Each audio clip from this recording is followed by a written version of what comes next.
जैसा कि आप जानते हैं, माँ की ममता का कोई जोड़ नहीं होता है, कोई तोड़ नहीं होता है।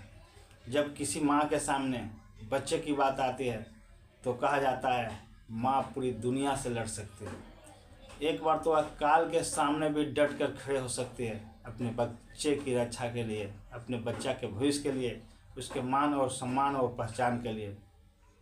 लेकिन मुझे लगता है मेरी आज का कहानी हर माँ बाप को सुनना चाहिए, हर भारतीय को सुनना चाहिए, हर इंसान को सुनना चाहिए, हर घर में पहुंचना चाहिए।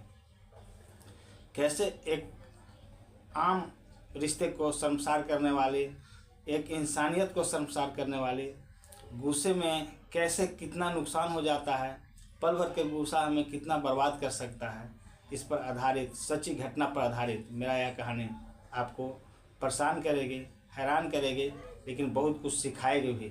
तो दोस्तों नमस्कार, आप कैसे हैं? मैं आशा करता हूं आप लोग जहां भी होंगे खुश होंगे, प्रसन्न होंगे, अपने भविष्य के लिए, अपने सफलता के लिए हर वह प्रयास कर रहे होंगे जो आप अपने आप को बुलंदियों पर खड़ा कर सकें। दोस्तों मैं परशुराम सिंह और आप देखना शुरू कर चुके हैं सच का प्रहरी। दोस्तों आपसे रिक्वेस्ट है, मेरे चैनल पर आप यदि नए आते हैं तो मेरे चैनल को सब्सक्राइब किया कीजिए और वीडियो को ढेर सारा प्यार दिया कीजिए। दोस्तों आज की जो सच्ची घटना पर आधारित कहानी मैं लेकर आया हूँ और उत्तर प्रदेश के अमरोहा डिस्ट्रिक्ट के नौगांवा सदर थाना क्षेत्र के बहादुरपुर गांव की है। यहाँ पर एक लड़का जिसका नाम कौपिन है, वो अपने फैमिली के साथ रहता है। वह गुरुग्राम में नौकरी करता है। हर शनिवार को सप्ताह के अंतिम दिन आ जाता है और सोमवार को सुबह चला जाता है। उसके पत्नी सोनिया अपने 2 बच्चों के साथ गांव में ही रहती है। सब कुछ अच्छा चल रहा था, लेकिन न जाने क्या होता है कि पति पत्नी में विवाद होता है या कोई और कारण होता है। पत्नी सोनिया अपने दोनों बच्चों को गला दबाकर हत्या कर देती है और किसी धारदार हथियार से खुद का गला रेत लेती है। दोस्तों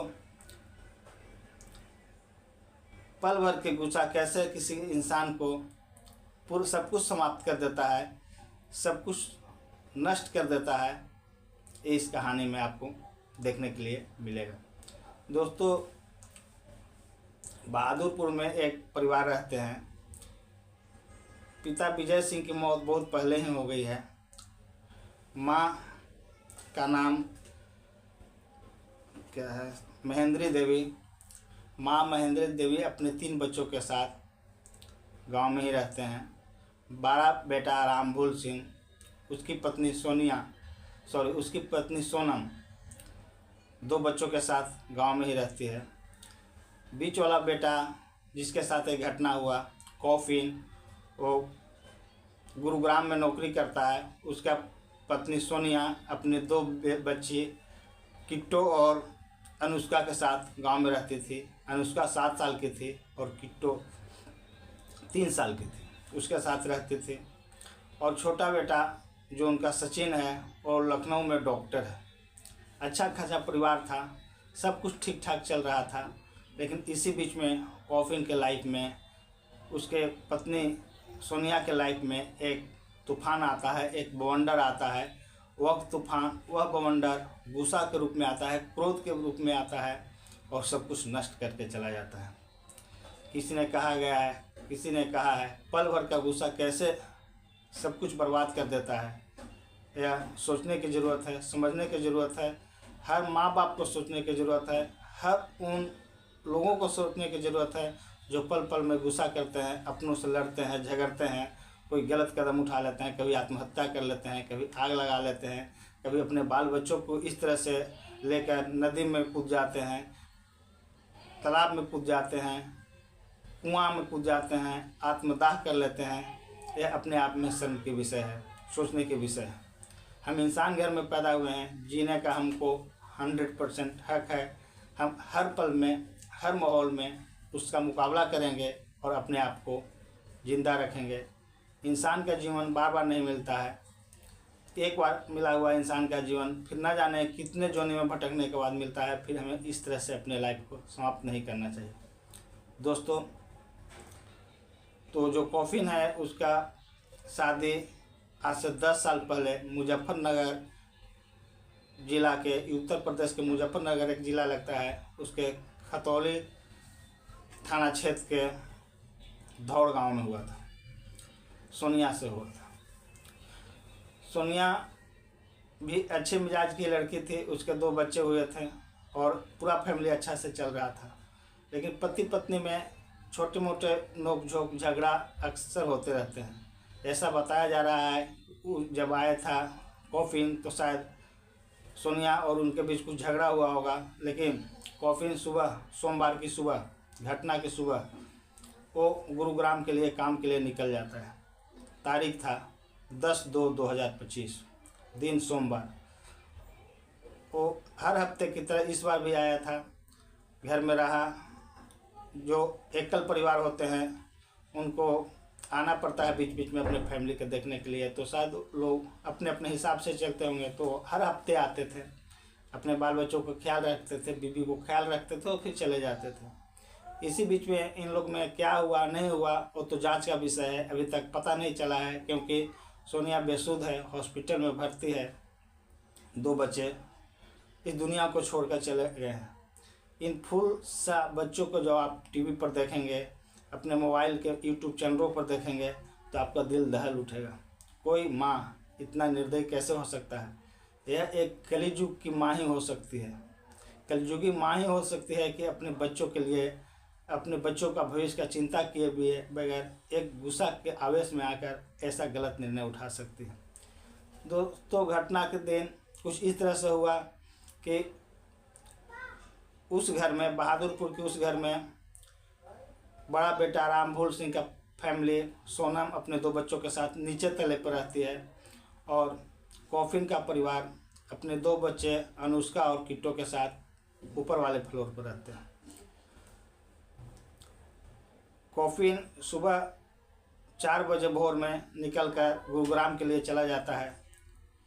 जिसको काम का टेंशन रहता है, चिंता रहता है, वो काम पर ध्यान देता है, वो चला जाता है।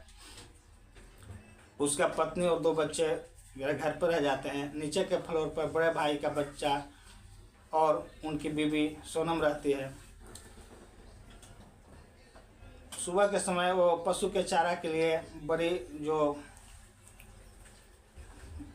बहू रहती है वो चली जाती है चारा लाने के लिए। चूँकि मैं आपको यहाँ पर बता दूँ, सोनिया और सोनम दोनों बहन थी और दोनों बहन के शादी भी इस घर में दोनों भाई से हुआ था। बड़ा भाई से शादी सोनम को हुआ था और छोटे भाई से शादी उन्हीं का बहन सोनिया से हुई और दोनों एक ही घर में रहते थे, ऊपर नीचे रहते थे।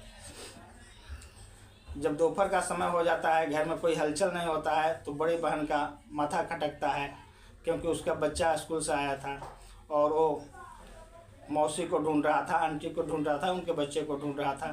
फिर वो अपना बड़ा बच्चा को लेकर वो अपने बहन के फ्लैट में ऊपर जाते हैं। वहाँ जाते हैं, देखते हैं दोनों बच्चे मृत अवस्था में बेसुध पड़े हुए हैं और सामने खून से लथपथ उसकी बहन सोनिया तड़प रही है, छटपटा रही है, प्राण पखेरु निकलने के कगार पर खड़ा है।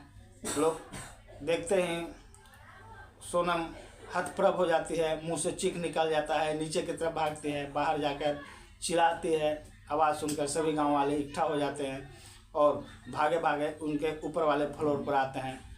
आनंद फानन में सोनिया भी बच रही थी, 2 बच्चे तो मर चुके थे। सोनिया को उठाकर हॉस्पिटल में भर्ती किया जाता है। उधर उसके पति को ये सब घटनाएं की सूचना दे जाती है। पति भी व्याकुल हो जाता है, बेहोश हो जाता है, तड़पने लगता है। इसी बीच किसी ने पुलिस वाले को भी सूचना दे देते हैं। पुलिस वाले अपने दल बल के साथ आते हैं, घटना का निरीक्षण करते हैं। फोरेंसिक विभाग की टीम भी आती है, वो घटना से साक्ष्य जुटाती है और इस घटना में लग जाती है। लेकिन किसी को भी यह नहीं पता चलता है कि आखिर इतना गलत निर्णय कैसे कोई ले सकता है, अपने फैमिली को समाप्त करने का निर्णय कैसे कोई ले सकता है। एक छोटा सा आवेश, एक छोटा सा क्रोध में अपने आप को इस तरह से, अपने फैमिली को कैसे ख़त्म कर सकता है। चूँकि जो होना था हो चुका था, दोनों बच्चे मृत थे। यह अपने आप में एक जघन्य अपराध है। पुलिस ने मुकदमा दर्ज कर लिया। आपराधिक मामले में हत्या और हत्या का प्रयास आत्महत्या और हत्या और आत्महत्या के प्रयास में मुकदमा दर्ज कर लेता है, लेकिन अभी तक पुलिस को और गांव वाले को ये पता नहीं चला कि आखिर इतना कठोर निर्णय वो महिला क्यों लेती है। वो कहीं से भी जायज़ नहीं है, कहीं से भी मानवीय नहीं है। सब मानवीय संवेदनाओं के तार तार करने वाली घटनाओं को जो कोई सुन रहा है दांतों तले उंगली दबा रहा है, हैरान है, परेशान है।